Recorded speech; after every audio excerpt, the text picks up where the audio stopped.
En 10 ans, les chiffres ont explosé. L'implication des transactivistes et des associations trans ont pris une place, sincèrement, qui m'interroge.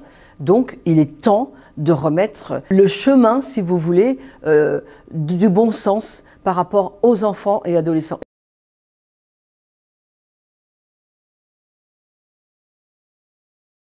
Nous avons voulu travailler sur ce sujet parce que depuis quelque temps, nous voyons bien le questionnement de ces enfants s'installer dans le discours public, j'ai envie de dire. Et il y a un élément qui, en tout cas, moi, m'a interpellé, c'est la circulaire Blanquer de septembre 2021. C'est récent, certes, mais ça interroge quand même. Donc on a voulu, et c'est tout à l'honneur du groupe LR du Sénat, poser la problématique de qu'est-ce que c'est que ces enfants trans qui sembleraient être de plus en plus nombreux, de plus en plus d'adolescents qui se questionnent sur ce qu'ils sont, hommes, femmes. Donc moi j'ai voulu creuser pour savoir ce que c'était, ce que ça représentait au niveau sociétal. Donc on a voulu mener à bien ce travail long, puisqu'on a commencé effectivement fin mai, et j'avais orienté notre travail sur que se passe-t-il à l'étranger, où en sont les pays étrangers qui sont allés plus vite que nous, plus loin que nous, en particulier Amérique du Nord, États-Unis, Canada, Europe du Nord, Pays-Bas, Royaume-Uni, Finlande, tous ces pays-là, et où en est la France aujourd'hui. On s'aperçoit que les pays qui ont légiféré plus tôt, qui ont ouvert la porte à beaucoup de choses, aujourd'hui reculent. Et c'est ça l'objet de notre enquête. On a quand même auditionné 67 personnes, des pédopsychiatres, des chercheurs, des sociologues, des philosophes, des associations de parents, des associations pro-trans.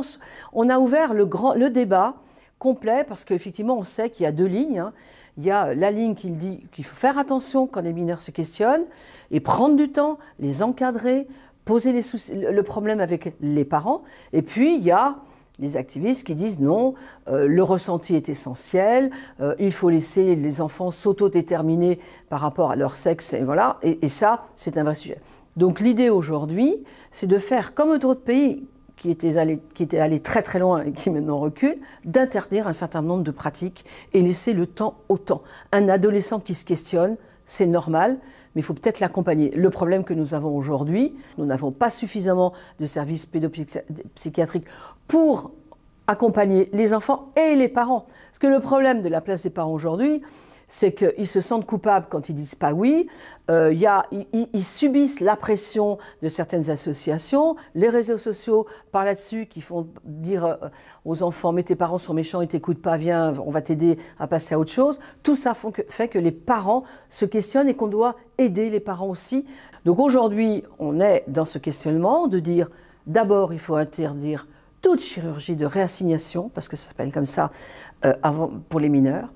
Interdire, comme l'a fait le Royaume-Uni la semaine dernière, les bloqueurs de puberté, dont les effets sont irréversibles, et les hormones croisées. Voilà, ce sont ces trois sujets-là sur lesquels nous allons essayer de légiférer, en tout cas que je proposerai de légiférer. Arrêtons de dire à un enfant « tu n'es pas un homme ou une femme à la naissance ». Il y a le cas des enfants qui naissent avec un sexe pas déterminé, mais enfin il y en a 180 par an qui sont pris en charge par des équipes très spécifiques qui savent prendre en charge ça. Ça n'a strictement rien à voir. Et puis, sujet essentiel, laissons l'école en dehors de ça.